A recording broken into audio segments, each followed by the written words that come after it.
Muy buenas a todos y bienvenidos al canal de Twitch de Ramen para Dos. Ya sabéis, el blog líder de la actualidad del mundo del manga y el anime. Bienvenidos a un nuevo directo al que, bueno, ya también teníamos ganas de regresar porque últimamente no estamos tan activos como en las últimas semanas, pero bueno, Cooper, seguimos dos por directos aquí. por semana, por favor. Estamos preparando más cosas chulas, oye, que antes estábamos más a topísimo. Pero bueno, seguimos, sin prisa, pero sin pausa. Y bueno, pues hemos regresado hoy con todos vosotros esta tarde con un invitado y con una entrevista que yo creo que va a resultar muy, pero que muy interesante.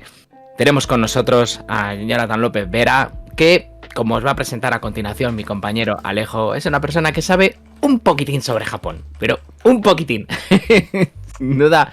Muchísimas gracias, Jonathan, ¿cómo estamos? Muchísimas gracias por estar aquí con nosotros. Muy bien, nada, gracias a vosotros por invitarme. Un placer tenerte por aquí.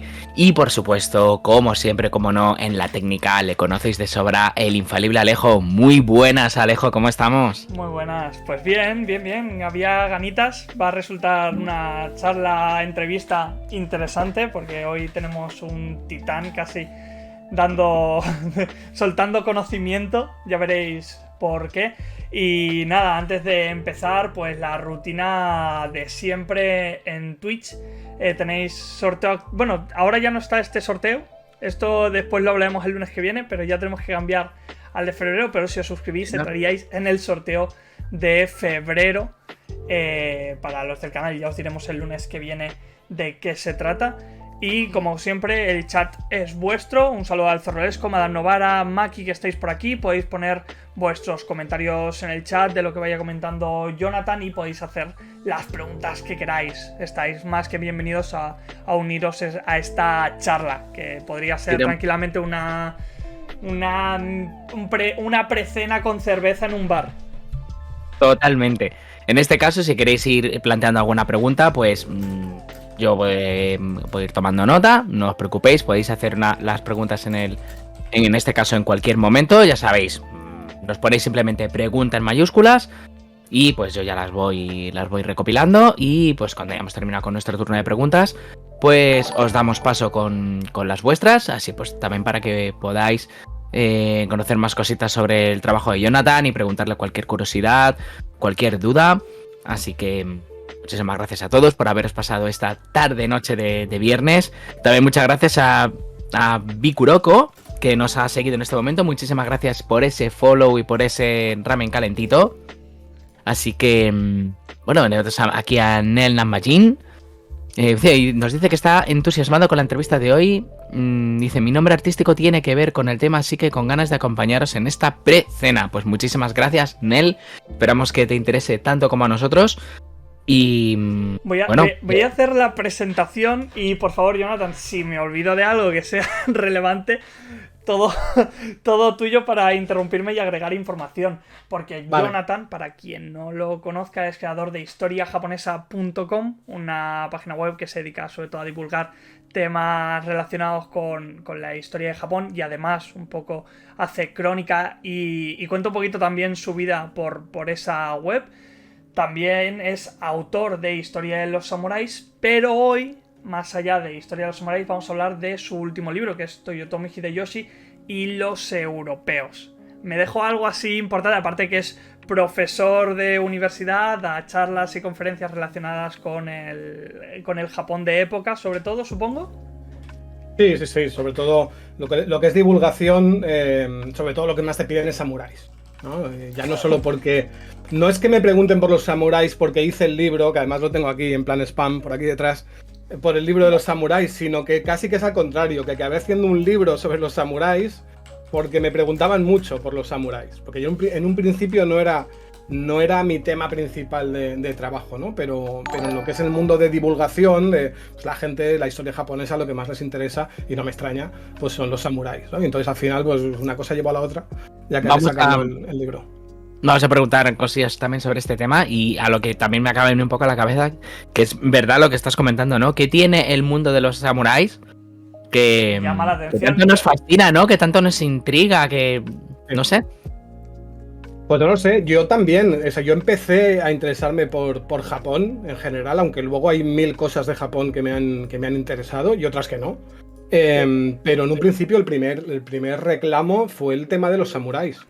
Fue por una serie de televisión y tal, de imagen real, y fue la figura del samurái, ¿no? Y yo creo que nos atraen en general los guerreros, no sé por qué, por desgracia, porque realmente, si luego lo piensas bien, no deberían gustarnos, ¿no? No debería gustarnos nada que tuviera que ver con la guerra y demás, pero, no sé, nos gusta, tiene un cierto...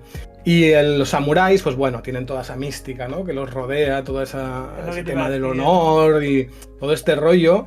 Claro, lo malo es que entras en el mundillo este de los japonés porque te atrae todo eso y luego te metes a hacer historia, ¿no? A ser historiador, y entonces parte de mi trabajo consiste en cargarme un poco todo eso, porque aunque a mí me gusta mucho la épica y la mística de los samuráis, pues luego como historiador te das cuenta de que la gran mayoría de lo que conocemos de los samuráis no es cierto, ¿no? Esto, Entonces, si por ejemplo nos hablarán, ¿no? De, yo qué sé, los vikingos, por ejemplo, ¿no? Que no es como, yo qué sé, la serie de televisión, exacto. que siempre hay como lo que dices tú, ¿no? Una mística o un tal, y luego tenía que ser una cosa muy diferente en la realidad, seguramente.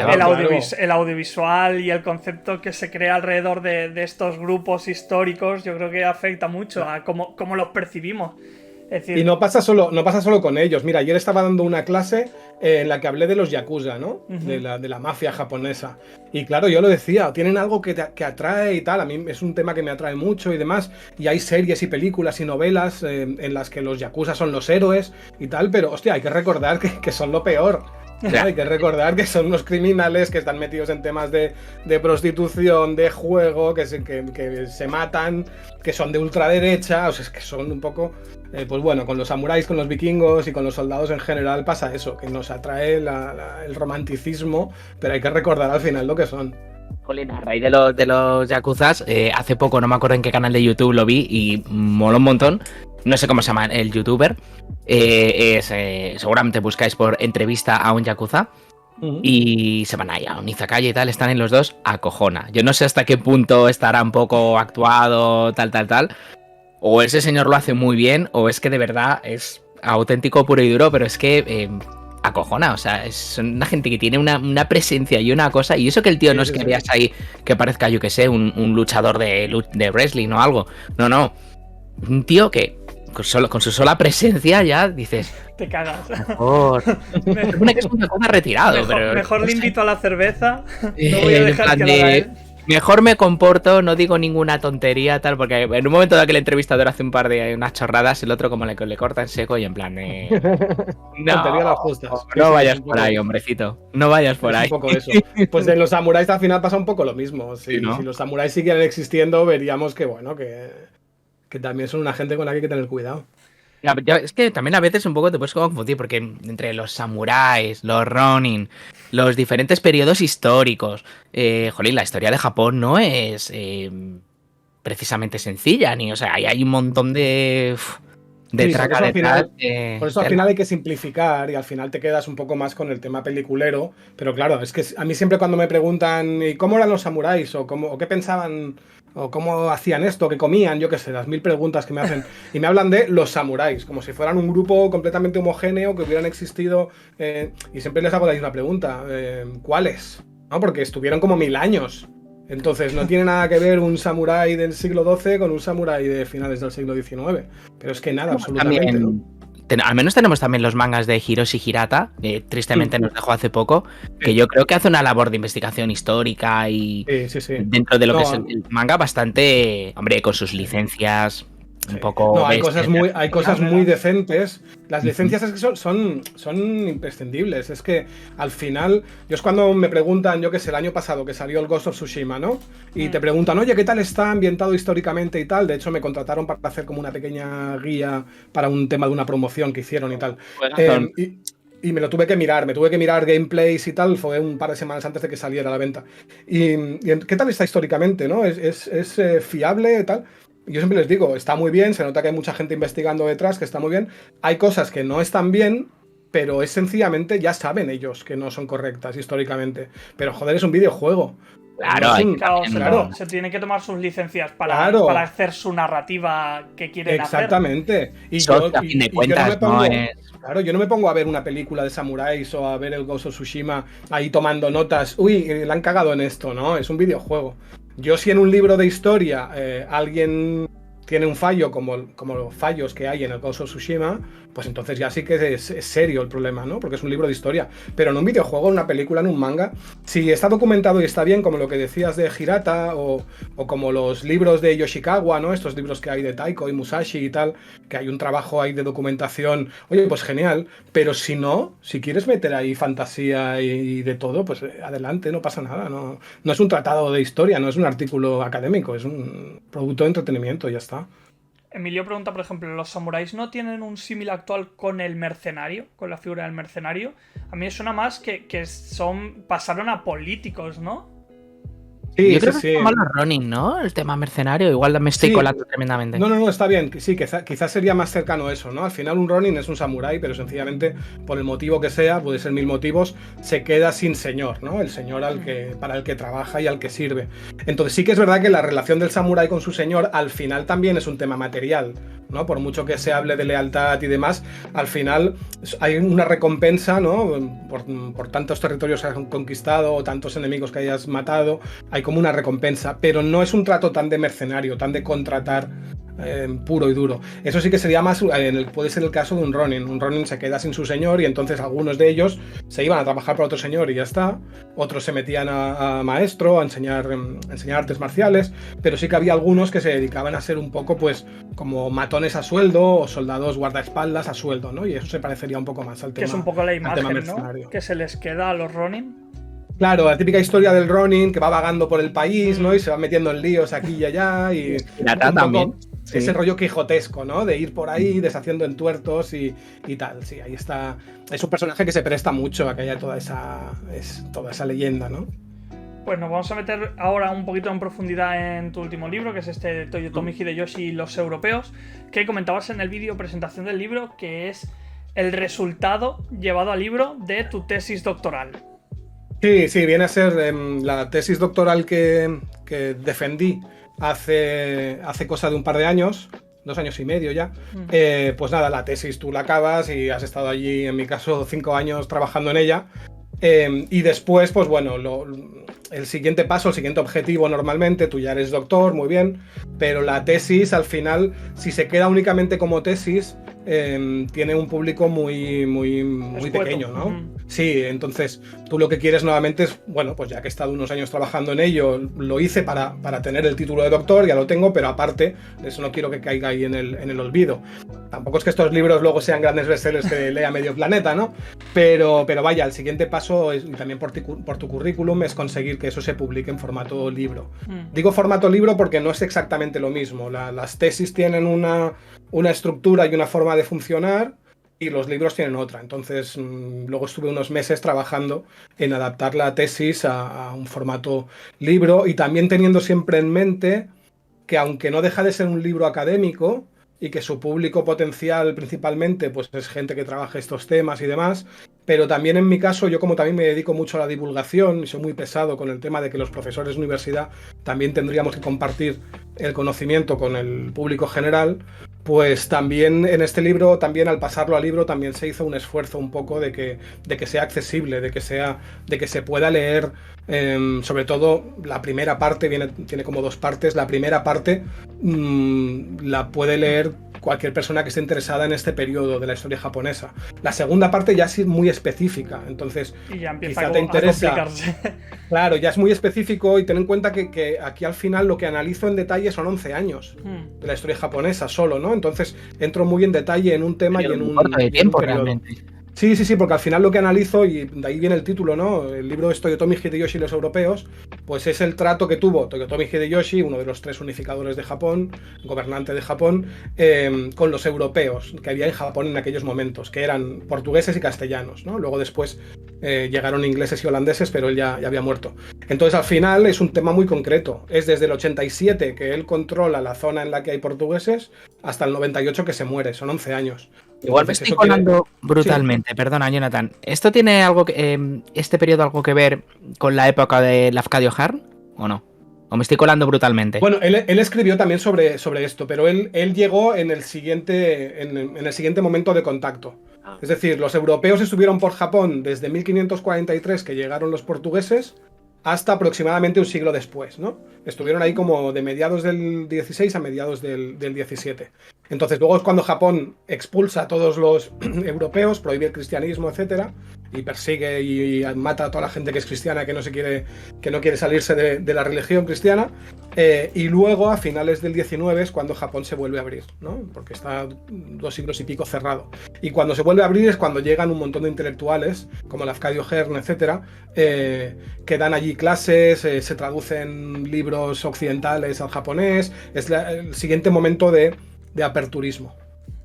Y a nivel personal, ¿cómo te decidiste por este periodo tan corto? Es decir, ¿qué te interesó en este lapso de tiempo para decir, voy a dedicarle mi tesis doctoral? Que es como algo muy personal, creo yo. Sí. Pues mira, a mí el tema este del contacto, claro, a mí el tema de los samuráis siempre me ha interesado, ¿no? Ya os he dicho que empecé un poco en lo de Japón, un poco por esto. Y claro, ese tema de ver europeos allí es como muy llamativo, ¿no? Y ya desde la carrera ya hice algunos trabajos sobre estos temas y demás. Mi trabajo final de máster también estuvo dedicado a este tema. De hecho, mi trabajo final de máster viene a ser un medio capítulo de la tesis. Y luego sencillamente, pues fue, vale, de todo el tema de este siglo de contacto, que hay muchos temas que tocar, pues ver un poco cuál es el que más me interesaba, ¿no? Entonces me interesaba mucho Toyotomi Hideyoshi. De los 3 unificadores es un poco mi favorito, podríamos decir, porque es un tipo que es hijo de un campesino, y de ser hijo de un campesino llega a ser el señor samurái más poderoso de la historia, ¿no? Como Braveheart, pero de Japón, ¿no? Más o menos. Sí, pero William Wallace. Pero a él le salió bien. A Hideyoshi le salió bien. Él llegó a gobernar y demás. Entonces, como que me interesaba mucho ese periodo, ¿no? Y también, quieras que no, aunque yo he utilizado bibliografía en japonés y documentación en japonés, al final, el poder trabajar con documentación de los europeos también te lo hace mucho más cómodo, ¿no? Porque trabajar con documentación japonesa es, para mí, lógicamente, pues es más lento, aunque he intentado incorporar toda la que he podido, pero claro, poder trabajar con cartas escritas en castellano, aunque sea castellano antiguo, que cuesta un poco, en castellano, en portugués, en italiano, idiomas mucho más accesibles, pues también te lo facilita un poco. Si yo hubiera elegido las guerras Genpei del siglo XII, pues habría tenido que tirar de documentación japonesa, pero traducida a japonés actual. Habría sido un trabajo de tesis, tiene que ser un trabajo de tocar archivo, de tocar páginas viejas, de empaparte claro, en todo lo que rodea a la... Y sobre todo tiene que ser un tema que te encante. Eso sí, cuando alguien me pide consejos sobre, mira, estoy pensando para hacer una tesis, tengamos en cuenta a la gente que no esté mucho en el tema. Si tú, cuando ya estás en el instituto o en la universidad y tienes que hacer un trabajo, ¿no? Un trabajo para tal asignatura, a lo mejor de 20 páginas, pues ya es algo considerable. Y si haces un trabajo de final de grado, ya es algo... Pues claro, imaginaros durante 4 o 5 años dedicarte únicamente a un trabajo, ¿no? A hacer un trabajo para el cole, dijésemos. Pues claro, estás cada día. Es que, aparte, yo esto lo hice con un contrato, ¿no? Con una beca. Entonces yo iba a decir la suerte, pero no, porque no me tocó en la lotería, pero tuve el privilegio de poder trabajar esos años únicamente en la tesis. Entonces, es que es algo que estás cada día, un montón de horas, que acabas respirando tesis, ¿no? Entonces, más te vale que te encante el tema, porque incluso encantándote va a haber momentos que vas a acabar harto. Entonces, imagínate si eliges un tema un poco aquello, venga, pues imposible. La siguiente pregunta es a raíz de este proceso, ¿no? Sobre la tesis. Porque el proceso de pasar esta tesis al formato de libro, pues bueno, pasa un poco sobre todo, pues primero pues, por escuchar los comentarios de los miembros del tribunal, también el workshop que hiciste en Japón y bueno, y también finalmente, ¿no? Lo que se recopila en el libro de From Dissertation to Book, ¿no? De William Germano. Bueno, un poco, en resumidas cuentas, ¿cómo suele ser este proceso y cuáles crees que son un poco los puntos más complicados de todo esto? Para mí el punto más complicado es resumir, porque claro, hay partes que son fáciles de resumir, ¿no? Porque en una tesis tiene que haber un apartado de metodología, una cosa como muy teórica de explicar cómo has hecho todo el proceso. Esto directamente va fuera, esto no le interesa a nadie más allá del tribunal de tesis, etcétera. Entonces todo esto va fuera. Y luego toda la parte de contexto previo, normalmente todo el contexto suele caerse en el paso de la tesis al libro. En mi caso yo no quería que cayera porque creía que era necesario, incluso como libro, que hubiera contexto y demás. Pero básicamente al final se trata un poco de resumir, de quitar partes que no son tan importantes, y esto es bastante complicado. A mí, aparte de que me cuesta resumir, es bastante complicado porque tú imagínate que tú tienes que pasar de X páginas a X menos 100, ¿no? Tienes que quitar 100 páginas de ahí. Claro, a lo mejor en algún pasaje de las páginas que sobreviven, pues dices, como decíamos anteriormente, tal cosa. Y resulta que en la versión resumida ya no dices anteriormente eso, ¿no? Entonces tienes que ir con mucho cuidado, volvértelo a leer sabiendo lo que has quitado y lo que sigue, para que no haya cosas así. Que estoy seguro, por mucho que me la revisé y después la editorial también, etcétera, estoy seguro que alguna se habrá colado, ¿no? Porque siempre las hay, siempre hay erratas y cosillas así. Pero es un trabajo de... Ten en cuenta que llevas 5 años trabajando en un tema, estás ya hasta las narices de ese tema, pues tienes que volvértelo a leer, tienes que volver a trabajar en él, tienes que quitar cosas, leerte para ver que lo has hecho bien. Es un trabajo bastante pesado, la verdad. 5 años, es que eso es una carrera. O sea, terminar una carrera, un doctorado y luego volver a hacer otra carrera, porque son otros 5 años de... Madre mía. Es como una carrera, pero tratando un tema así pequeñito, ¿sabes? Es bastante... Por eso digo que más vale que te guste. Joder. Y justamente también, como comentabas, este libro también tenía que pasar como un público más general, especialmente por esa primera parte que dices que es un poquito más accesible. Comentas que no es para un público general en comparación, por ejemplo, al libro de los samuráis que habías escrito anteriormente. Sí. ¿A qué público iría dirigido este Toyotomi Hideyoshi y los europeos? Más allá de un valor divulgativo y sobre todo para gente que quiera acercarse a esta época. Yo creo que o sea, puede tener como objetivo cualquier tipo de público que le interese Japón y le interese el mundo samurái, pero si ya tiene unos conocimientos un poco más de base, que es los que tendría, por ejemplo, pues con el libro de Historia de los Samuráis, ¿no? El libro de Historia de los Samuráis, la concepción es completamente la contraria.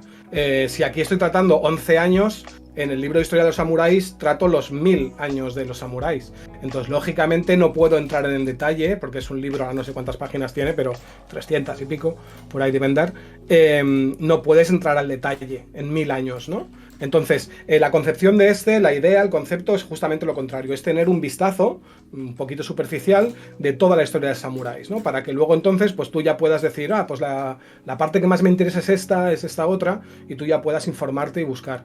En cambio, esto es justamente lo contrario. Esto es, si te interesa este tema, el tema del contacto de los europeos, del cristianismo en Japón durante este tiempo y tal, porque hay mucho material de la misión jesuita y los franciscanos en Japón, etcétera, pues te va a interesar. Si te interesa la figura de los unificadores de Japón, Oda Nobunaga, Toyotomi Hideyoshi, también te puede interesar, porque el capítulo 3, por ejemplo, es una biografía. Es una biografía de Hideyoshi, ¿no? Entonces, si además te interesa muchísimo, pues los capítulos 4 y 5, que son esos que son ya más el detalle, pues también. Pero toda la primera parte del libro, a cualquier persona que le interese el mundo de los samuráis, la historia japonesa, el mundo el tema del contacto entre estas dos civilizaciones, pues les puede interesar. Lo único que se van a encontrar, y que no suele haber en los libros de divulgación, pues son las típicas notas a pie de página, ¿no? De los libros académicos. Pero bueno, son ampliaciones de conceptos, o te pone de dónde sale esa información, pues si la quieres ampliar, y si quieres obviarlas, pues con ni mirarlas es suficiente. Sí, me imagino que si alguien quiere entrar muy en detalle se podría entrar. ¿El problema de tecnicismos o palabrería compleja podría ser una barrera de entrada, posiblemente? No, esto, la forma que yo tengo de escribir ya es bastante... está escrito de la misma forma en cuanto al lenguaje o tipo de la misma forma que escribí el de Historia de los Samuráis. Yo siempre he pensado que te tiene que poder, aunque hables de un tema muy complejo, y de hecho cuanto más complejo sea el tema del que hables, más interesante es que lo digas de forma clara.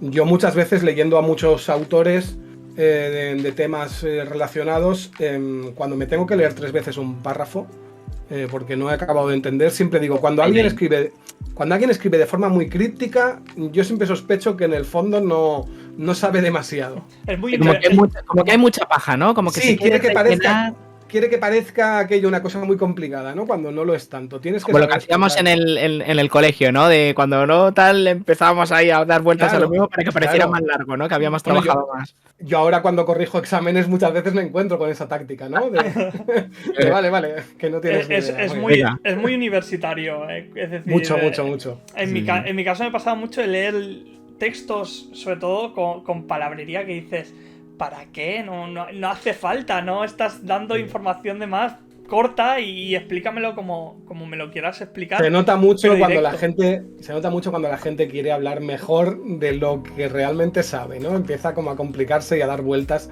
de una forma. Pues no, este libro está escrito de la misma forma.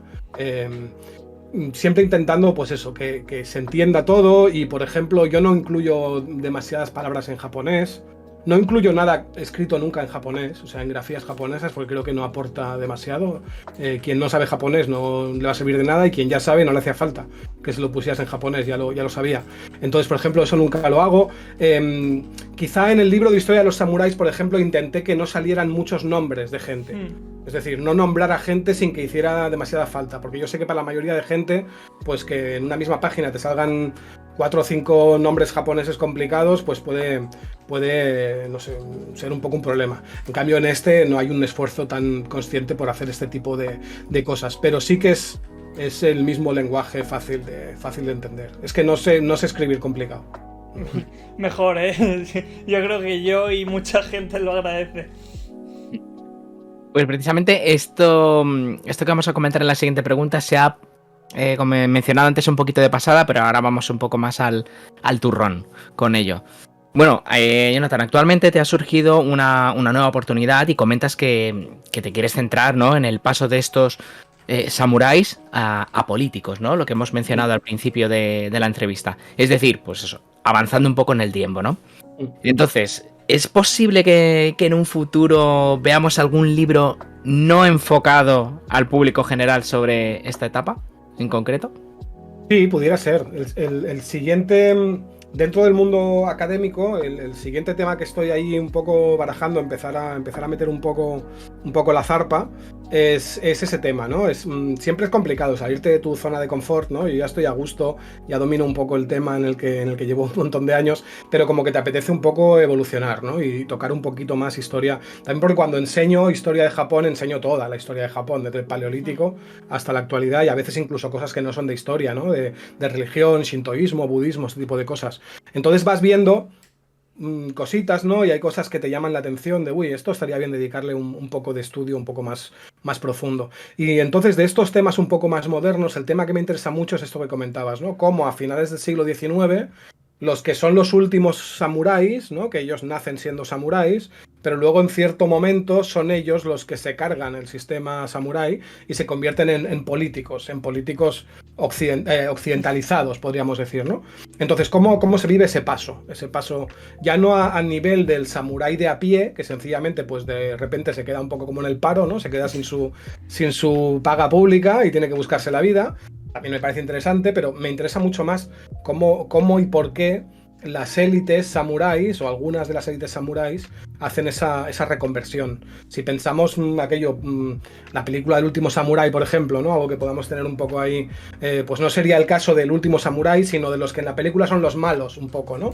Esos antiguos samuráis, pero que van vestidos de frac, y que pasan a ser los primeros políticos, los primeros que tienen partidos políticos, que son ministros. Pues cómo se hace esa transición, ¿no? De repente, de venir de un mundo samurái con sus códigos y sus protocolos y su forma de ver el mundo, a cómo de repente se reconvierten en muy poco tiempo, se reconvierten en políticos al estilo occidental. Entonces es un tema que me llama mucho la atención y tengo que ver si tiro un poquito por ahí.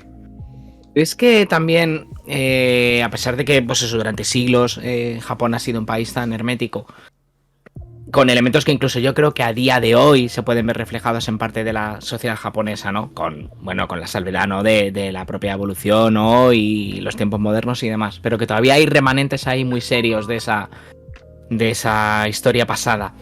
Yo te quería preguntar si independientemente de todo esto, hay elementos de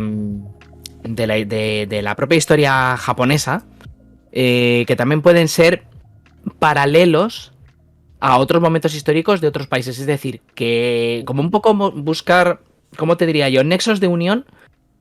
Como queriendo decir que en el fondo da igual que japoneses, europeos, como si hubiera elementos que un poco nos unen a todos. ¿Crees que hay algunos elementos de este estilo? Que en plan Sí, de somos humanos y esto ha pasado en Japón, esto ha pasado en Europa, esto ha pasado en América. sí, hay muchos de estos elementos, ¿eh? Algunos que son sencillamente, pues por lo que decíamos, ¿no? Por ser humano, y otros que son también conexiones culturales. Hay que tener en cuenta que Japón, la base de su cultura viene de China, y si tú miras un mapa, pues ves que China no es como el continente americano, que estaba separado por 2 océanos, ¿no? Uno a cada lado, y no había vínculos con ellos. No, China toca con Asia Central y siempre ha habido la ruta de las especias, la ruta de la seda desde hace un montón de siglos, con lo cual hay muchos elementos culturales que están en común, ¿no?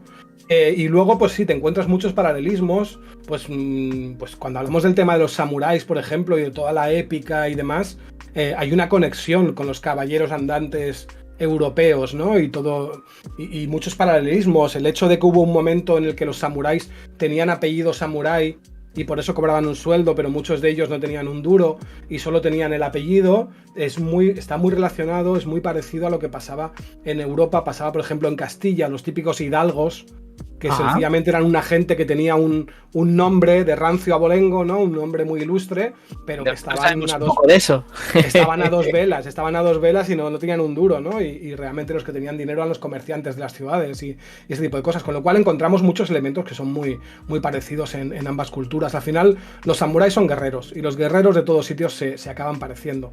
Todos luchan, pues para sobrevivir en el campo de batalla, para poder conquistar más territorio y cobrar más impuestos, y al final es muy fácil establecer muchos paralelismos. Luego, si te vas al detalle, pues ahí ya es donde la película es muy diferente en un sitio y en otro.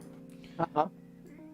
Yo te iba a preguntar al respecto de si crees que, por ejemplo, avanzar de época te podría hacer ver en perspectiva esa época que ya has trabajado en profundidad, que pueda ser que algunas cosas no que cobren otro sentido, sino que cobren otra dimensión, sino que se amplíen. Claro, es que al final yo creo que la progresión más lógica y más cómoda también es ir precisamente hacia adelante. Porque si yo ahora me fuera hacia atrás y me diera por estudiar el siglo XIII, para comprender bien el siglo XIII tendría que echar un poco más atrás todavía para ver de dónde viene esto, ¿no? En cambio, yo ahora para trabajar el siglo XVIII, siglo XIX, todo lo que ya sé de los siglos XVI y XVII me facilita mucho el trabajo. Ya sé de dónde viene, todo lo que voy a estudiar ya sé un poco de dónde viene, así que yo creo que es un poco la evolución lógica, ir hacia adelante. Mucho más adelante no creo que vaya, porque a mí ya la época contemporánea, ya cuando nos acercamos al siglo XX, me interesa y doy clase y sobre ello y tal, y me parece que está bien, pero yo para trabajar, para dedicarme a ello no me interesa demasiado. Siempre digo que a mí el siglo XX no me parece historia, me parecen noticias. O sea, para mí es demasiado reciente, no le acabo de encontrar tanto la gracia. Me gusta irme más atrás. Y aparte de esta oportunidad laboral que te ha salido y que a raíz de eso te estabas planteando este cambio en el foco, también en el vídeo de presentación del libro desvelabas que estabas trabajando en 2 libros de divulgación más cercano al estilo de los samuráis. Te queríamos preguntar si podrías dar más detalles sobre esto, si van a estar más o menos en la misma época, ambientados al menos, o si se van a ir un poco de esa época. Los detalles que puedo decir es el primero, que ya voy tardísimo con estos libros, porque en teoría tendrían que haberlos entregado ya, los 2. Pero bueno, la gente de la editorial son más majos que las pesetas y no me lo tienen en cuenta. Pero sí, son 2 libros, son sobre samuráis, de nuevo.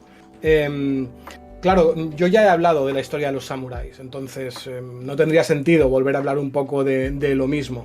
En cambio, un enfoque que a mí sí que me parece muy interesante es el tema de las biografías, ¿no? Es escribir un libro sobre una o sobre varias personas en concreto.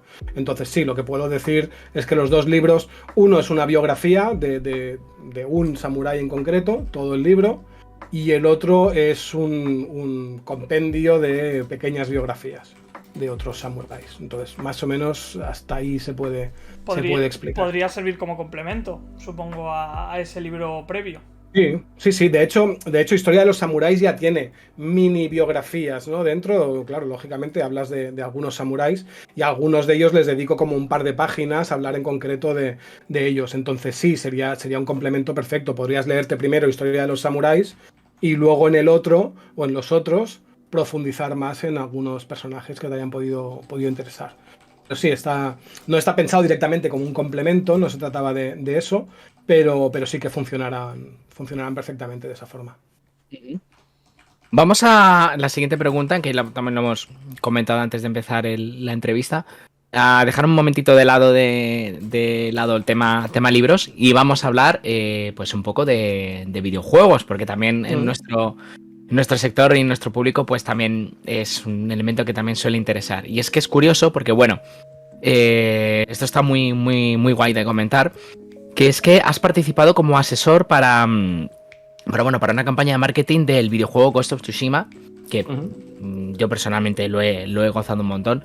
Alejo, me parece que tú también lo he toqueteado, no en profundidad, pero me gustó mucho. Es una auténtica pasada. Entonces, ¿no has participado como asesor para una campaña de marketing sobre el Ghost of Tsushima? Y bueno, pues nos gustaría saber un poquito más en qué consistió este trabajo de asesoramiento y conocer un poquito, pues bueno, cómo es trabajar en este caso con PlayStation España a nivel de directrices. Sí, pues esto fue... ¿Cuándo fue que salió el Ghost of Tsushima? Hace cosa de año y medio, una cosa así. Estábamos confinados. Sí. Eso sí que lo recuerdo. Entonces, yo me había enterado de este videojuego, pues bueno, porque diferente gente me lo había comentado, ¿no?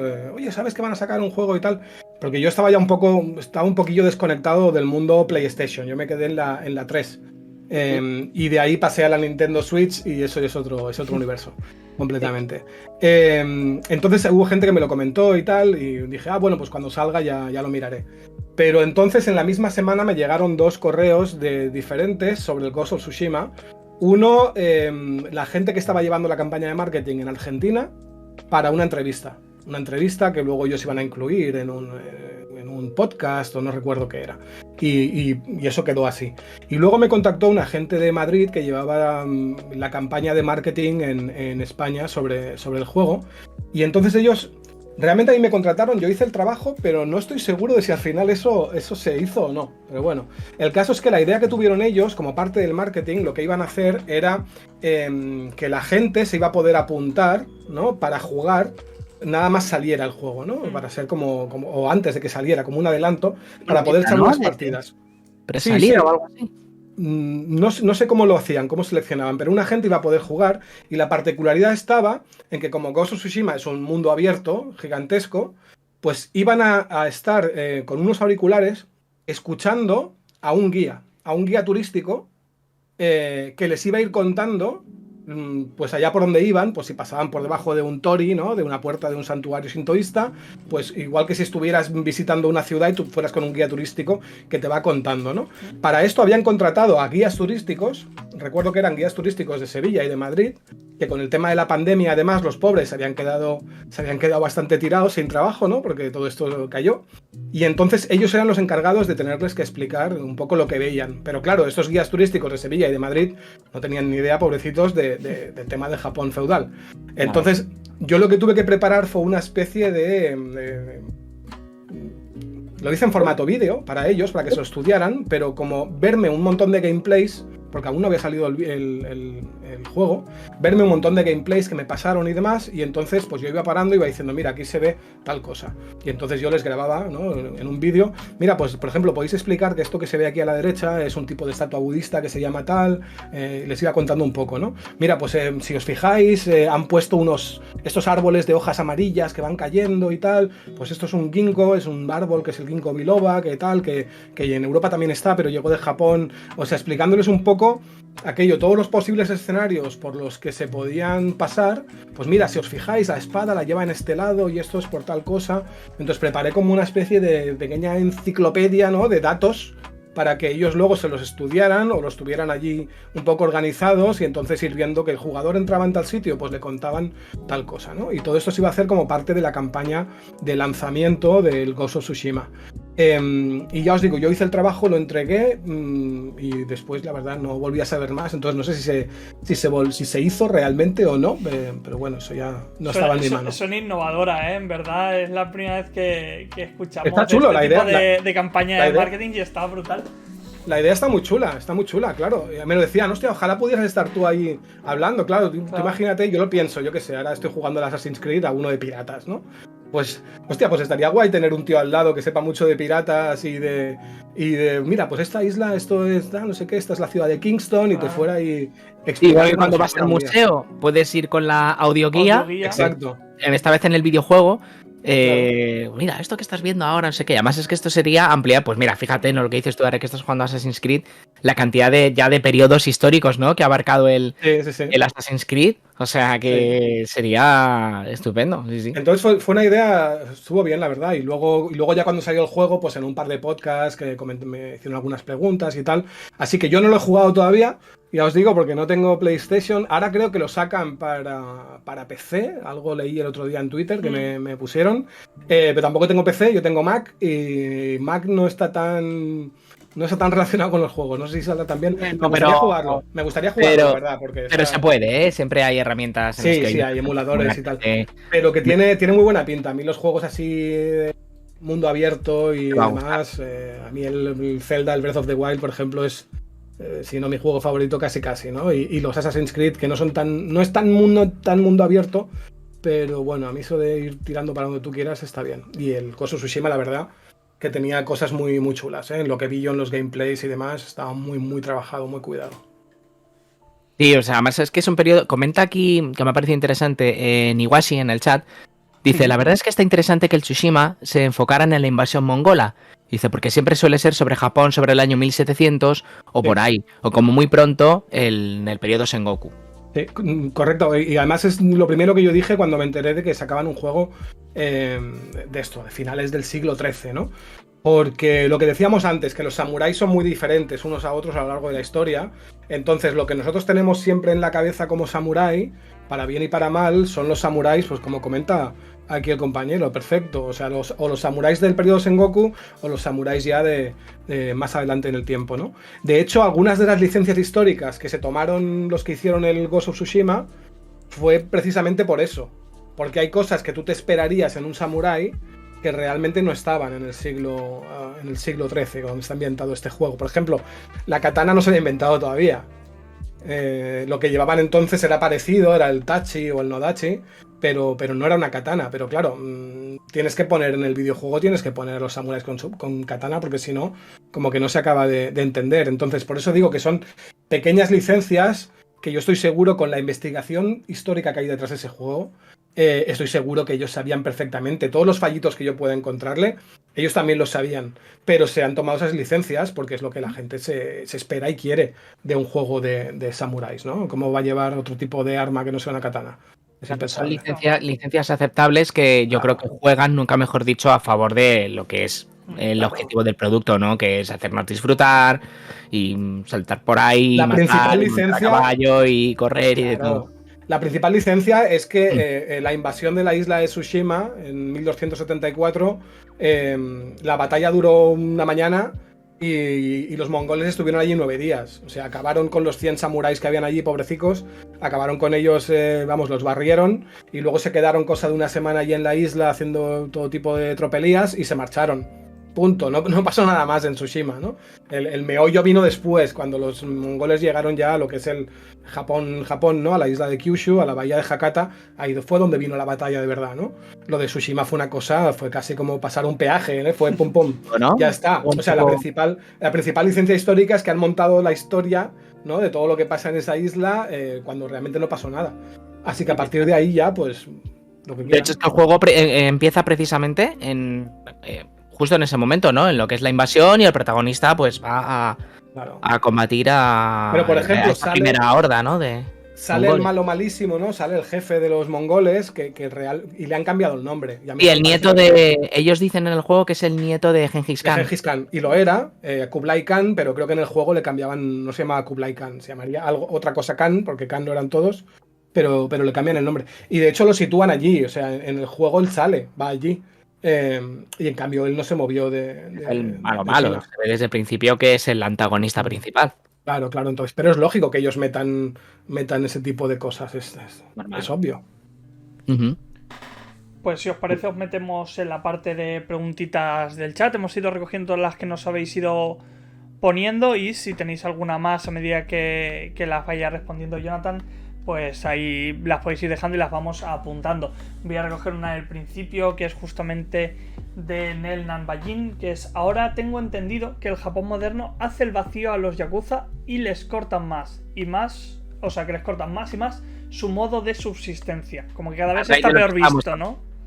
Sí, bueno, es que de hecho comentábamos al principio. Sí, ahora las cifras que hay ahora de yakuzas, la última vez que miré una cifra así un poco oficial, estaban en torno entre los 25.000 y los 30.000 en todo Japón, cuando en los años 60 del siglo pasado, 1960, eran unos 200.000, ¿no? Entonces es un negocio que va un poco de capa caída y en parte es porque el gobierno japonés, no es mi tema de trabajo, ya os he dicho que yo la actualidad no la domino mucho, pero el gobierno japonés los está collando, ¿no? Los está apretando bastante. Curiosamente les apretan sobre todo, la yakuza siempre se ha movido con un pie en lo legal y un pie en lo ilegal, ¿no? Legalidad, ¿no? Que creo que dicen a veces. ¿El qué?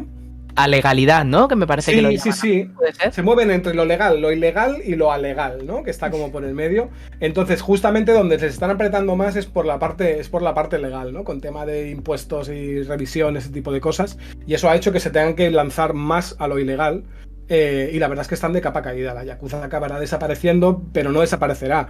Se mutará en otra cosa, porque la yakuza también viene de otros anteriores, que eran los Bakuto y los Tequilla, que desaparecieron, pero mutaron, con lo cual en todos sitios, y Japón tampoco es el paraíso donde llueven piruletas, en todos sitios hay crimen y hay negocios turbios y tal, y alguien lo tiene que hacer, se llamen yakuza, se llamen camorra napolitana o se llamen como se llamen.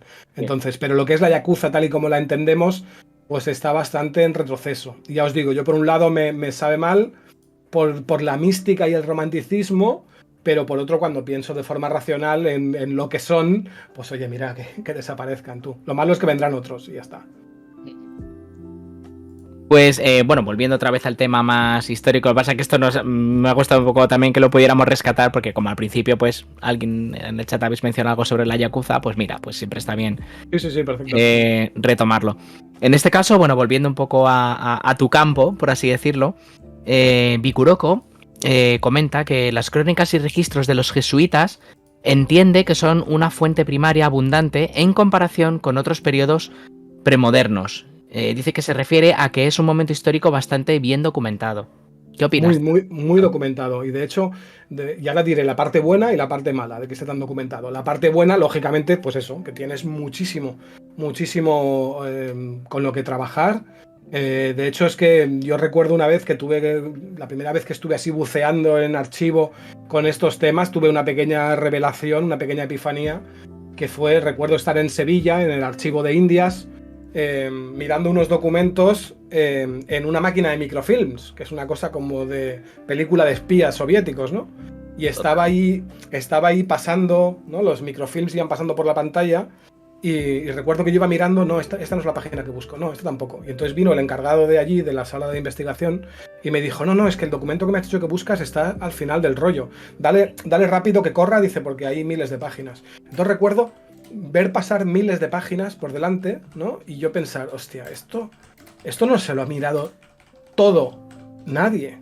O sea, hay muchísimas páginas, entonces tienes la sensación de que trabajas en algo, pero tienes la sensación que en algún sitio del archivo hay una joya, ¿no? Hay un documento que marcaría un antes y un después y que no lo vas a encontrar tú y quizá no lo encuentra nadie, ¿no? No hay tiempo material para... Claro, no, es que hay muchísima documentación. Entonces, lo bueno es eso, que tienes mucho con lo que trabajar. Lo malo es que sobre este tema muchas veces te encuentras con que la única documentación que tienes es la de los jesuitas. Entonces no hay que olvidarse que los jesuitas al final son una parte involucrada en el tema, entonces te dan su visión. Si tú tienes la visión de los dos lados, pues bueno, pues puedes un poco cotejarlas, compararlas, situarte en un punto medio, pero cuando solo tienes la versión de las cosas de una de los dos lados, muchas veces, pues es complicado, porque no te lo puedes creer a pies juntillas, porque no sabes realmente. Los jesuitas al final estaban en Japón pues por unos intereses, ellos querían evangelizar, ellos iban a hacer su negocio, con lo cual de lo que te digan, porque además te encuentras con que muchas veces cuando tienes las dos versiones no acaban de encajar, ¿no? Y muchas veces te das cuenta de que la versión jesuita, sobre todo depende de qué autores, te están intentando meter un gol, te está cambiando un dato porque a ellos les interesa, bueno, pues por sus intereses, ¿no? Entonces es complicado, porque cuando tienes las dos versiones, les pillas en alguna mentirijilla o en algún fallo, pues cuando solo tienes la suya, tampoco te la puedes creer al 100%, ¿no? Porque no sabes lo que está pasando realmente ahí. Pero bueno, de entrada es un lujo poder tener tanto material. Y no puede ser que posiblemente al entender más directamente estos escritos en comparación a los japoneses hayas tenido que tirar más de estos primeros en vez de los últimos. Sí, al final es un poco imprescindible. Lo que pasa es que lo que tienes que hacer es intentar cotejar hasta donde puedes. Y después, cuando no, pues bueno, hacer un poco... Es como cuando vemos esas encuestas que dicen, hay una encuesta, pero luego tienen que cocinarla, ¿no? Luego tienen que acabar de pulir. Pues a veces te pasa eso. Cuando tú sabes que tal autor lo has pillado ya en exageraciones en muchos sitios, pues cuando luego te dice que fueron a tal pueblo y que había 5.000 cristianos, pues tú ya dices, unos 2.500, ¿no? Más o menos. No es que te lo inventes, pero juegas un poco con la experiencia que tienes de otras cosas. Esto es un poco como... Yo qué sé, yo recuerdo, por ejemplo, ver el canal Historia, ¿no? Y entonces ver un documental sobre vikingos, o sobre cartagineses, o sobre cualquier tema. Y verlo y decir, hostia, qué chulo, pues está bien, ¿no? Qué interesante. Y entonces luego un día ver en el mismo canal un documental sobre samuráis. Y entonces decir, hostia, esto está mal, esto es mentira, esto no sé dónde lo habéis sacado. Y entonces piensas, coño, pues igual el que vi ayer de los vikingos, también. De los cartagineses, también me han metido un montón de goles y me los he comido, ¿no? Con lo cual eso hace que vayas con cuidado. Te vieron especialista en historia nórdica, ¿no? Y te... Claro, exacto, mismo, ¿no? Exacto. Por eso con estas cosas hay que ir un poquito con cuidado. Igual si dice el canal Historia es una maldita vergüenza. Sí, absolutamente. Pero bueno, a veces incluso los historiadores a veces entras y echas un vistazo, ¿no? O bueno, la serie esta que hay en Netflix de la Edad de Oro de los Samuráis, por ejemplo, que es una cosa bastante más decente que el canal Historia, pero también tiene sus cosillas. Dice Atapuerca Man, dice, no lo dudes, también están... A veces el nombre le viene también muy bueno a Atapuerca Man. Bienvenido. Sí, no lo dudo. Cuando ves que mienten en lo tuyo, pues ya sabes lo que hacen en todos, ¿no? Nel Nambajin también preguntaba por si podías mencionar algún momento específico que te llamara la atención de estos primeros contactos que has comentado entre los japoneses y europeo-castellano parlantes o portugueses. Hay muchos momentos así interesantes. Hay uno, por ejemplo, y lo comento en el libro, que a mí me extrañó no habérmelo encontrado en más libros comentado, que es, por ejemplo, hay un momento en el que Toyotomi Hideyoshi, que al final es del que hablo, quiere hacer una prueba, ¿no? Quiere ver si los señores samuráis que se han convertido al cristianismo, ¿no? En la isla de Kyushu sobre todo, en caso de ponerlos en una disyuntiva que tienen que elegir entre obedecerle a él, que es el gran señor de los samuráis, o obedecer a su dios cristiano, ¿a quién elegirían, no? Y entonces él elige a uno de estos señores cristianos y le dice, te ordeno, como señor tuyo que soy, que abandones el cristianismo. Si no abandonas el cristianismo, pierdes tu territorio, sigues vivo, pero pierdes tu territorio, pierdes tu apellido, pierdes tus hombres, lo pierdes todo. Pasas a ser un vagabundo. Y entonces, siempre en las crónicas, pues se cuenta, y es cierto, que ese señor samurái dijo, pues me quedo sin nada, porque yo, sobre todo, soy cristiano, ¿no? Y entonces Toyotomi Hideyoshi aprovechó eso para decir, ¿veis? Esta religión es muy peligrosa, bla, bla, bla, y fue cuando empezó a ir en contra de ellos. Pues nuevamente la cosa se quedaba ahí.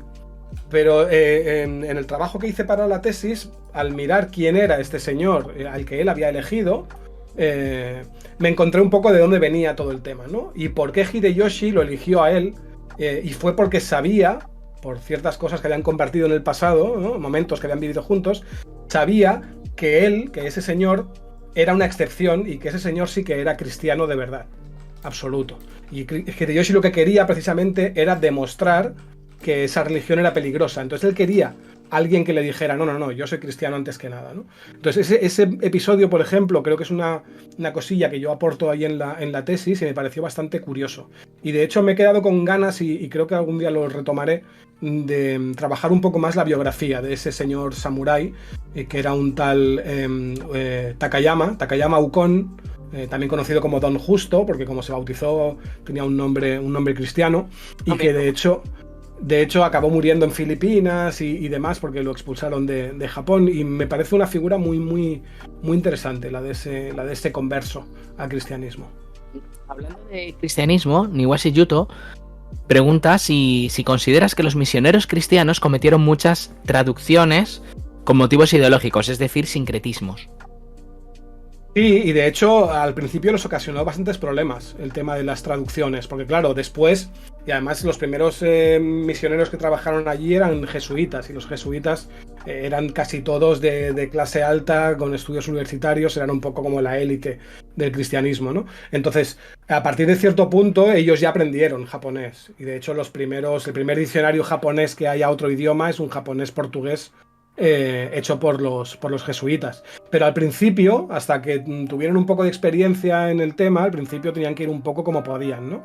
Con un traductor de chino, haciendo cosas así, y les ocasionó problemas, porque por ejemplo, una palabra que ellos quisieron saber, de las primeras que quisieron saber cómo se decía en japonés, era Dios, ¿no? Obviamente no puedes ir ahí a soltar el sermón sin decir Dios. Pero la forma en la que hicieron la pregunta, o la forma en la que el japonés a que se le preguntaron la entendió, en lugar de entender cómo se dice Dios en japonés, lo que se entendió o se dijo fue cómo se llama el Dios de los japoneses, que no es lo mismo. Y entonces, como aquel que le preguntó era un budista de la corriente Shingon, y para ellos el Buda más importante es un Buda que se llama Dainichi, Dainichi Nyorai, pues entonces les dijo Dainichi. Y ellos se encontraron con que durante un tiempo ellos en sus sermones de lo que hablaban era de la grandeza de Dainichi. Con lo cual al principio hubo gente que se pensaba que eran budistas, en lugar de ser de una religión diferente, ¿no? Sencillamente porque estaban hablando de Dainichi en lugar de... Y luego cuando se dieron cuenta lo que hicieron fue decirlo en latín, Deus. Lo adaptaron a la fonética japonesa, Deus, y hablaban de Deusu. Y al menos era una palabra nueva que no podía ser confundida con otra, ¿no? Pero sí, el tema de la traducción, el tema idiomático es importantísimo para todo este tema. Emilio77H pregunta al respecto del libro de los samuráis. Pregunta, ¿tu libro se ha hecho con admiración hacia los samuráis o siempre siendo ecuánime, sin dejarse llevar aún desmontando mitos? Te pregunta esto porque cuando se habla de Japón en general se suele tender a esa exageración, ese misticismo del que hemos hablado antes, mitificando o denostando a este grupo que no es tan homogéneo como hemos dicho al principio. Entonces pregunto un poquito con qué perspectiva lo has tratado. A ver, el objetivo, al menos el objetivo de todos los historiadores, aquello a lo que quieres llegar o te planteas, es ser lo máximo de neutro posible, ¿no? Lógicamente. Pero la verdad es que yo creo que después de leer el libro, y sobre todo después de leer el epílogo, ¿no? Porque yo al principio hay 11 o 12 capítulos que hago toda la historia de los samuráis, y luego al final hay un epílogo que es donde doy un poco más de opinión, o hablo un poco más del mito samurái, etcétera. Y después de leer ese mito, yo creo que si tuvieras que elegir, habría más gente que pensaría que me he ensañado un poco con ellos, que no lo contrario. Es decir, yo durante el libro no comento nada que sea fantasioso o que sea una leyenda, o a lo mejor lo comento, pero diciéndolo, ¿no? Diciendo, pues sobre Minamoto Yoshitsune hay una leyenda que corre por Japón que dice que cuando murió, en lugar de morir, fue a Hokkaido, de Hokkaido pasó al continente, llegó a Mongolia y se convirtió en Gengis Khan, ¿no? Es una leyenda que corre por Japón y mucha gente la cree. Es una absoluta tontería. Pues bueno, yo le explico que existe esa leyenda, pero dejando claro que es una leyenda. O sea, yo no entro en ese tipo de cosas. Si no es demostrable, si no es histórico, no lo comento, o lo comento advirtiendo, ¿no? de eso. Y luego al final en el epílogo me dedico un poco a sacar el machete y cargarme un poco todo el mito. reconociendo que a mí también me gusta y reconociendo que es un mito muy atractivo y que no hay por qué denostarlo. Es sencillamente saber pues, que una parte es mitificada y otra parte es histórica, ¿no? Entonces hay que saber distinguir la una de la otra. A mí me sigue encantando el mito. Como cuando se habla, yo qué sé, no voy a sacar el tema de los ninjas, pero viene a ser un poco lo mismo. Precisamente ahora que mencionas los ninjas, me ha hecho gracia porque en el chat Bealix decía preguntarle sobre los ninjas que sé que le pone muy nervioso. No me pone nervioso. Hay gente que se pone muy nerviosa cuando yo hablo de los ninjas, que es otra cosa, pero bueno, pues los ninjas no existieron. Ya está, es así de aplastante, pero es eso. Entonces, no existieron, pero a mí me encantan. A mí el mito ninja, la figura del ninja, la estética, toda la... pero lo digo siempre, igual que me puede gustar Son Goku y sé que no es real, pues con los ninjas me pasa un poco lo mismo. No hay problema, pero como historiador, ¿qué tengo que decir? Pues la realidad entre comillas histórica, ¿no? Pero esto es que me ha parecido súper curioso porque yo esto no lo sabía. Entonces, el concepto, el tema de los ninjas es una invención occidental o cómo... No, es una invención japonesa, es una invención del periodo Edo, el periodo en el que en Japón no hay guerras. Y es cuando florecen muchas de las artes japonesas tradicionales, que o bien ya existían y en ese momento se popularizaron, o algunas se crearon entonces. Y una de las cosas que florecen en esa época son las novelas, la industria editorial en general. Y entonces, dentro de toda la campaña de convertir a la figura del samurái, en esa época en la que no hay guerras, convertirla como en un ejemplo de virtudes, ¿no? Pues en las novelas los samuráis son los buenos y hacía falta un malo. Y el malo tenía que ser todo lo contrario a un samurái. En lugar de atacarte por delante, ¿no? Diciendo su nombre, dejándote que te prepares, un duelo justo, etcétera, etcétera. Pues no, es un tío que te mata de espaldas, de lejos, lanzándote cualquier cosa que se te ocurra, ¿no? Y como las novelas eran ilustradas y llevaban dibujos, pues había que montar un personaje que fuera como invisible, que te atacaba desde las sombras y tal. Y cogieron la figura del Kuroko, que el Kuroko era y es el tramoyista del teatro Kabuki y el teatro Bunraku. Si ponéis Kuroko, K-U-R-O-K-O en Google Imágenes, os saldrán unos tipos vestidos como ninjas. De hecho, hasta los ojos llevan tapados. ¿Por qué? Para que el público no los vea. El telón de fondo del teatro es negro y son una gente que se dedica a ayudar al marionetista, a mover algo del escenario, y van de negro. Y se les dio esa misma estética porque son como invisibles. Entonces, bueno. Y además se sabe de dónde sale, no se han encontrado nunca ningún ninjato, que es la espada de los ninjas, o ninguna herramienta, accesorio de los ninjas de esa época. Lo que pasa es que, bueno, ese tema, pues a mucha gente que está muy metida en el tema del ninjutsu y demás, pues bueno, a ellos les han contado otra cosa y te venden lo suyo, ¿no? Y hay algunos que realmente llegan a insultarte o incluso a amenazarte. Es una cosa, se la toman muy, muy en serio este tema. Pero es que no hay ni debate dentro de la academia, ¿no? Es que sería un poco como el tierraplanismo, ¿no? Es que no... Por aquí comentan, desmitificando a Naruto. Yo lo veo un titulazo de libro, ¿eh? En plan, el libro top ventas, desmitificando a Naruto me parece top tier.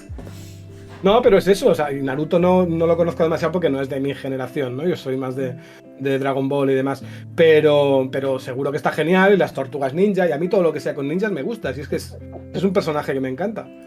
Lo que pasa que es eso, es un personaje de ficción que me encanta. Este de los ninjas me ha parecido interesantísimo, ¿eh? Porque yo pensaba que a lo mejor en algún momento, no tanto como en las pelis y tal, pero que a lo mejor sí que pudo existir, yo que sé, un agente, a lo mejor ahí que... Claro, no o sé, sea, lo que no existían... tan flipado, pero que a lo mejor hubo un agente, pues yo que sé, que a lo mejor eran delincuentes o cualquier cosa, y que a lo mejor una cosa llevó a la otra y no sé. No, los ejércitos tenían sus expertos en espionaje y en asesinatos, ¿no? Si tú podías meter a un tío en el campamento enemigo que se cargase al general enemigo y tal antes de la batalla, pues claro que lo había. Pero es que eso también lo tenía Napoleón, eso lo tienen todos los ejércitos de la historia. Napoleón tenía ninjas. Yo eso cuando lo explico a veces en alguna clase y tal, utilizo una cosa que voy a patentar, que yo le llamo la paradoja de la jirafa gorda. Imagínate que yo voy por la calle, me encuentro contigo y me dices, hostia, Jonathan, me he comprado una jirafa, ¿te quieres venir a casa a verla? Y te digo, hostia, pues claro, ¿no? O sea, si fuera un gato, ¿no? Pero vamos a ver tu jirafa. Y entonces llego allí y me dices, mira, la tengo aquí guardada. Y abres un establo y tal, y sale una vaca.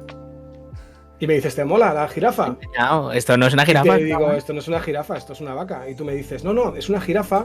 Lo que pasa que esta jirafa pues tiene el cuello corto, tiene cuernos, está un poco gorda y tiene las manchas, es blanca con manchas negras. Pero es una jirafa. Qué bueno.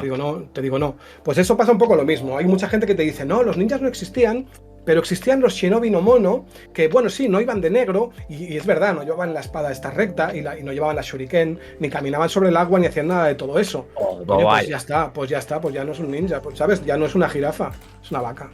Se dice, por ejemplo, en Madame Novara dice que en España tenemos a Curro Jiménez. Pues sí, pues también. El negro bandolero. Claro, sí, es que Sí, no. totalmente. Es Qué un bueno. Ronin. Curro Jiménez es más un Ronin que va vagando por ahí. Nuestro Ronin patrio, claro que sí. Un ninja sería Águila Roja. Hostia, qué bueno. Ninja Bueno, pero eso torero. no quita que los ninjas molen. Los ninjas molan muchísimo. Me gustan a mí, y, vamos, más que a nadie. Qué bueno. Niwashi Yuto nos pregunta, está interesado en sacarse un doctorado respecto al manga y sus verdaderos orígenes más allá de los sincretismos. Y dice, como alguien que se ha enfocado en la historia nipona, te pregunta ¿qué fuentes o bibliotecas me recomendarías para poder empezar mi tesis al respecto? Dependerá mucho de la época. Lo primero, va a necesitar un nivel de japonés potente para poder acceder a bibliografía japonesa.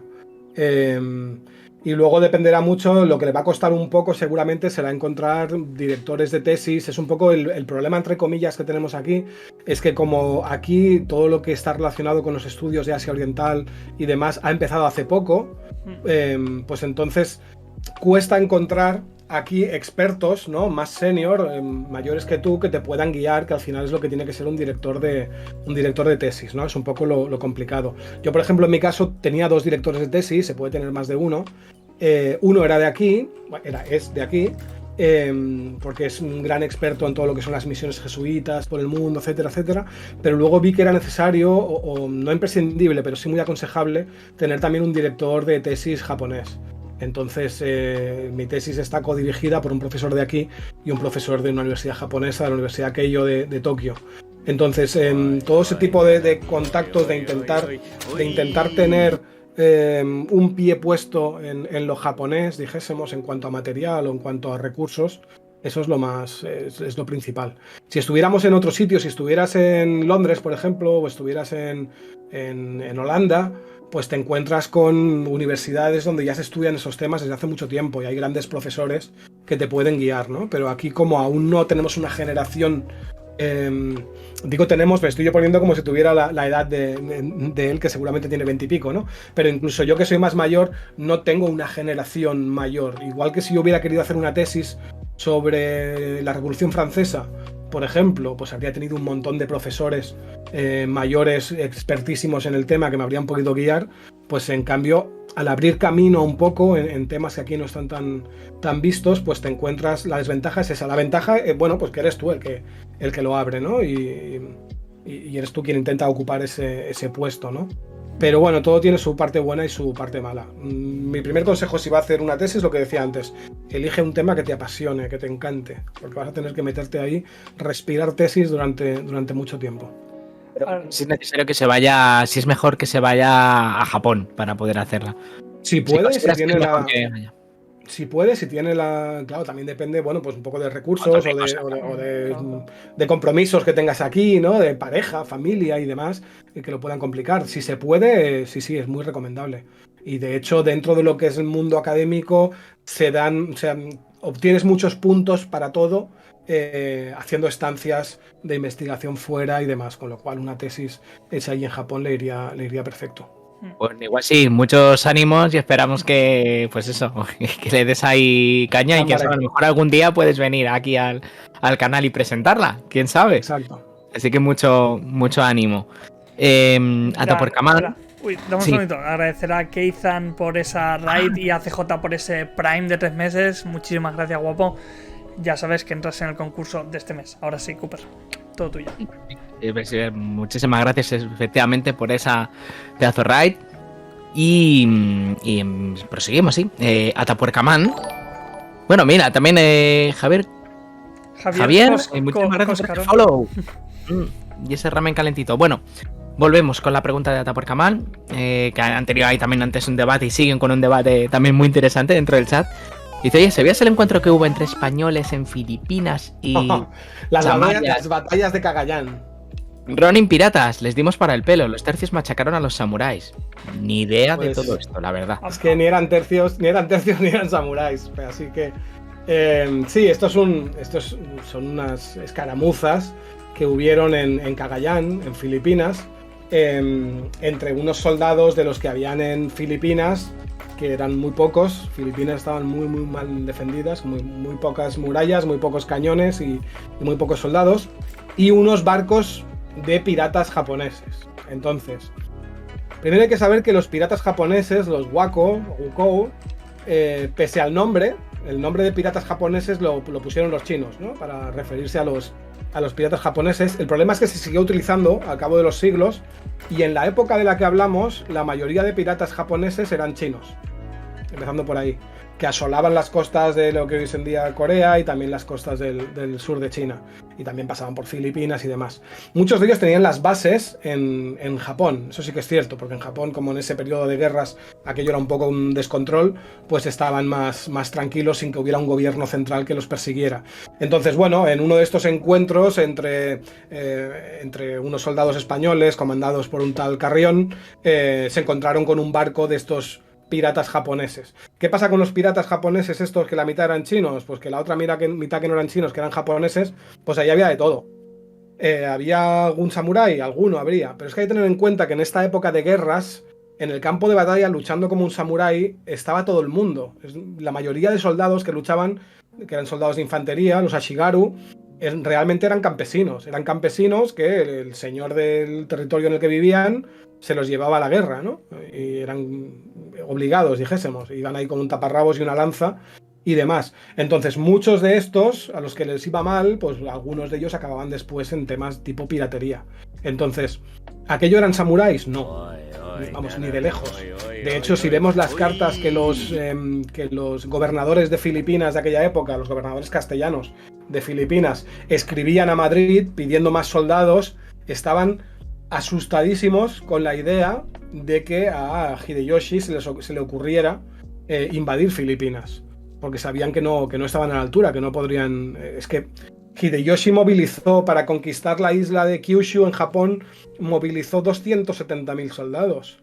270.000 soldados es una brutalidad comparado en la época con cualquier guerra que te vayas en Europa. Es que es alucinante. Entonces, en Filipinas había poquísimas defensas, con lo cual todo ese tema, lo que pasa que es un tema que es muy jugoso, ¿no? El tema nacionalista de cuando vencimos a los... Y entonces es una noticia que cada 2x3, cada X tiempo, alguien me dice, oye, que en el ABC han vuelto a hablar de lo de Cagayán, oye, que en El Mundo, siempre son los mismos periódicos, han vuelto a hablar de lo de Cagayán, oye, que en La Razón han vuelto a decir lo de los tercios contra los samuráis. Entonces es un poco cansino el tema, pero no, es que tampoco eran tercios, tampoco. Igual que os digo que los japoneses eran 4 desarrapados, y la mitad de ellos chinos, los que iban por el lado castellano tampoco eran los tercios, eran soldados. Eran soldados que, bueno... La voluntad de investigación, ¿no? Cuando se hacen esta clase de artículos y demás. Claro, pero es que aparte ese tema es muy fácil de dilucidar, porque el propio Carrión, el líder de estos castellanos, lo dejó todo por escrito en un informe que hizo para el gobernador de Filipinas, y quien tenga ganas, en el archivo de Sevilla, el Archivo General de Indias de Sevilla, están allí las cartas, y de hecho gran parte del archivo es consultable a través de internet, y creo que esa parte está, con lo cual solo hay que echarle un poquito de ganas. La caligrafía de los documentos del siglo XVI es un poquito complicada cuando no la controlas mucho, pero está ahí explicado por ellos mismos, y ahí se ve que fueron unas escaramuzas, que sí, que ganaron, el lado castellano ganó a esos desarrapados japoneses. Sí, de la mano, nunca mejor dicho. Claro, pero aquello no eran ni tercios ni samuráis, con lo cual... Y no vamos a entrar en la tontería esta, muy del canal Historia, por cierto, de... Lo que están diciendo en el chat. Sí. Espartanos contra ninjas, ¿no? ¿Quién habría ganado este tipo de chorradas? Es absurdo. Es absurdo. Pregunta a Taporcamán si podría ser que el tema de los samuráis fuera por parte de propaganda de parte de los japoneses. No lo creo, porque perdieron, ¿sabes? O sea, en esos combates... Y yo ahí más veo propaganda por el lado castellano, de decir, ¿sabéis los samuráis qué tal? No sé qué? Pues los hemos ganado. No. si hubieran ganado la parte japonesa, la parte supuestamente japonesa, que ya digo la mitad de la China, pues sí, pero no. Pues antes de la última preguntita que tenemos por aquí apuntada, darle las gracias a Opmimi por ese raid de 3 personazas compartiendo ahí boles, muchas gracias, y a Bea Kuroko por ese Prime, bienvenida a la secta rosa, y entras en el sorteo de este mes de febrero. Y la última preguntita que tengo aquí apuntada, Anime Waifu pregunta, ¿podrías hacerme recomendaciones de libros que traten sobre el pensamiento depresivo japonés? ¿Por qué se alejan de la sociedad, códigos de conducta, etcétera? Preguntaba por si sabías de alguno que le recomendaba. Pues ahora mismo no caigo, porque es que incluso cuando enseño temas un poco más de antropología o incluso de pensamiento, casi no entro en temas muy actuales, ¿no? Si no, sí podría recomendar algún libro. A quien le interese un poco la filosofía japonesa, pues hay un libro buenísimo que es La filosofía japonesa en sus textos, editado por Herder, que siempre lo recomiendo mucho, pero para algo así tan actual como el tema de las depresiones, el tema del hikikomori, ese tipo de cosas, no sabría decirte. Y si te recomiendo algo, me lo estaría sacando ahora de la manga y no... La verdad es que lo desconozco. Lo siento. La verdad es que este está siendo, no sé si lo estás viendo también, Alejo, que este posiblemente es uno de los directos en los que más debate paralelo a la conversación estamos teniendo, ¿eh? Está siendo muy y bibliografía también. Es que tengo el chat, pero lo tengo en la otra pantalla, entonces como para leerlo tengo que daros el perfil y tal. No lo voy mirando demasiado, pero no sé si se está montando ahí un debate. Está curioso porque estáis ahí entre Traporcamán, Iwashi. Estoy viendo también por aquí Emilio. Que es como paralelo, ¿no? A lo que estamos hablando nosotros. Y, jolín, está muy bien también veros ahí también debatir a tope a raíz de todo esto. Así que, jolín, es una pedazo participación. Más hay pique entre batallas, entre quién ganó, si esto es verídico, si no. Sí, bueno. Muy bien, gente, le dais mucha vidilla. Por nuestra parte, poquita cosa más. No sé si tú, Cooper, tienes alguna cosita más ahí que decir. Pues nada más, simplemente en este caso, pues Jonathan, desearte muchísima suerte pues también con tu libro, con próximos proyectos.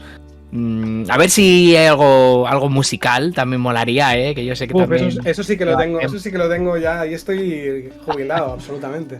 Sí, antes te lo he comentado porque he visto que tenías por ahí atrás un bajo y tal. Yo estoy jubilado también, no te creas. Yo aún tengo uno por casa, pero la mayoría, tengo unos cuantos bajos, pero la mayoría están en un trastero. Y el que tengo en casa es porque es mi favorito y me sabe mal tenerlo en el trastero y lo quiero tener en casa, pero hace que no abro el estuche para tocar un rato hace bastante tiempo. Y conciertos, el último debe hacer 7 años, 6-7 años, una cosa así que bueno.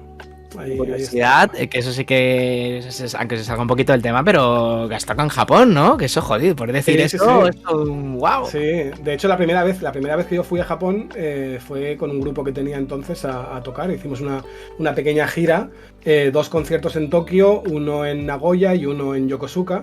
Y aprovechamos, ya que íbamos, eran 4 conciertos, pero estuvimos allí 10-12 días.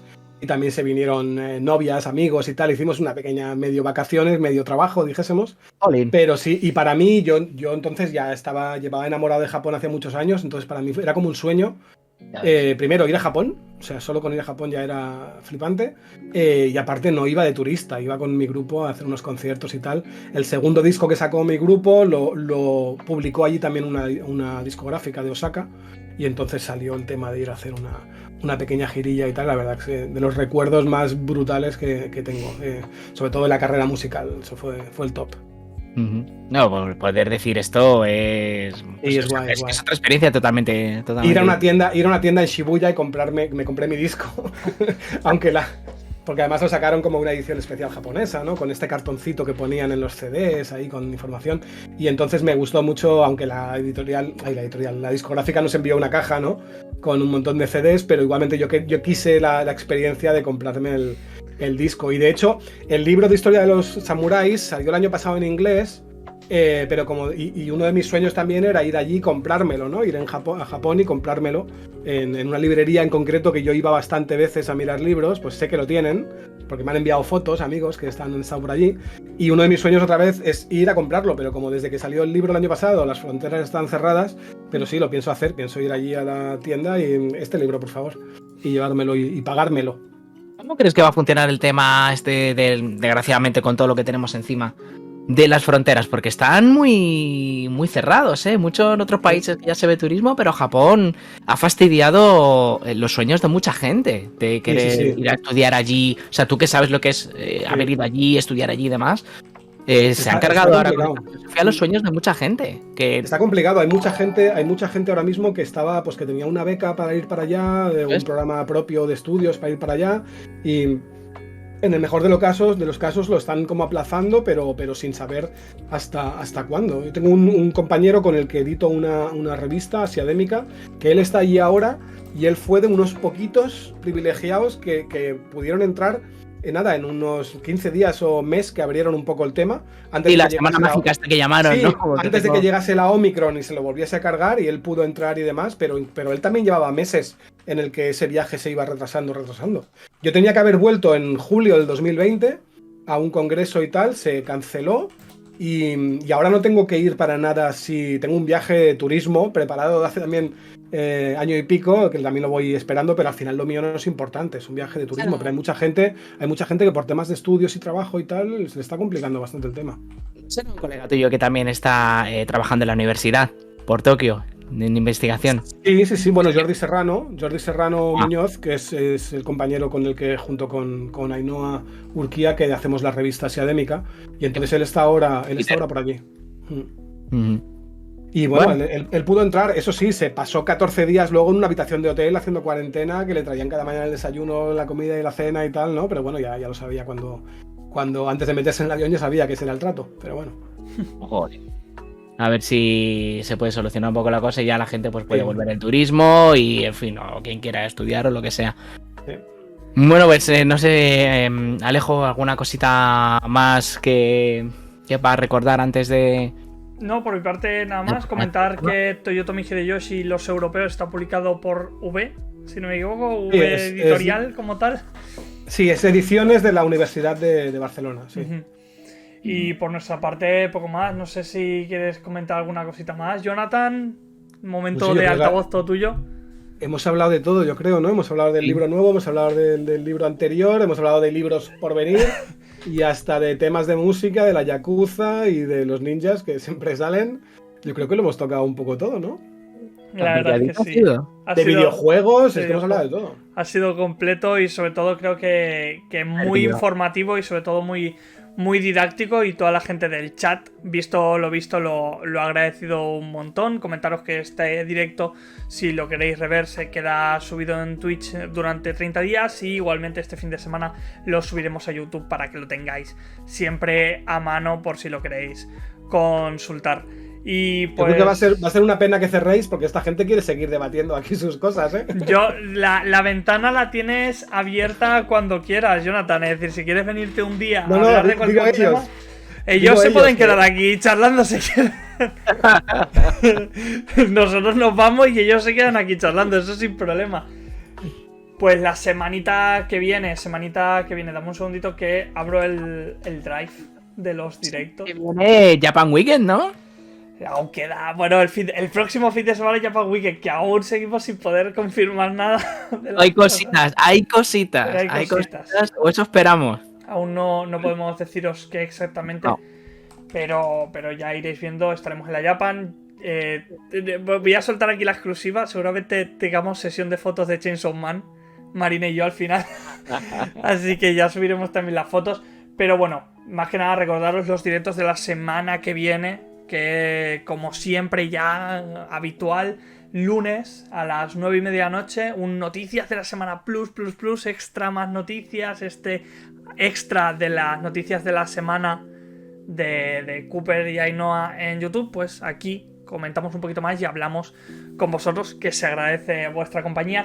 Y ya podemos confirmar que el martes 8 a las 8 de la tarde estaremos entrevistando a Kimo Editorial, la editorial que nació por sorpresa esta semana y que tiene la licencia de Chicho Terremoto, que no es moco de pavo y que salió así de la nada, así que podréis ver quiénes están detrás de esta nueva editorial y hacerle todas las preguntas que queráis, así que estáis todos más que invitados. Y Jonathan, lo dicho antes, tienes aquí una casa, un altavoz para cuando quieras hablar de lo que sea, tomarte un café, una birra con nosotros. Este es tu sitio. Yo me lo he pasado muy bien, pero creo que la próxima vez que venga por aquí vendré a un directo que estáis haciendo a meterme en el chat y estar aquí debatiendo porque se lo están pasando teta.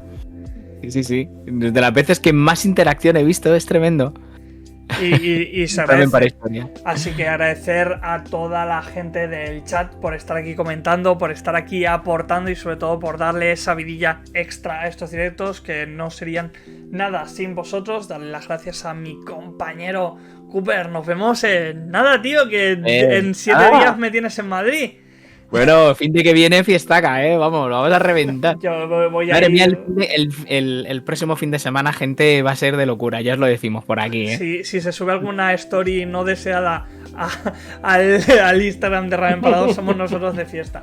Y nada, gente, muchísimas gracias. Os vamos a dejar con Mire, que está ahí dándolo todo. Hay 133 personazas con ella. Os dejamos ahí, dale un besazo de nuestra parte, un montón de ánimos y buenas noches a todos los del chat. Un besazo y muchas gracias a todos. A todos. Vaya muy bien.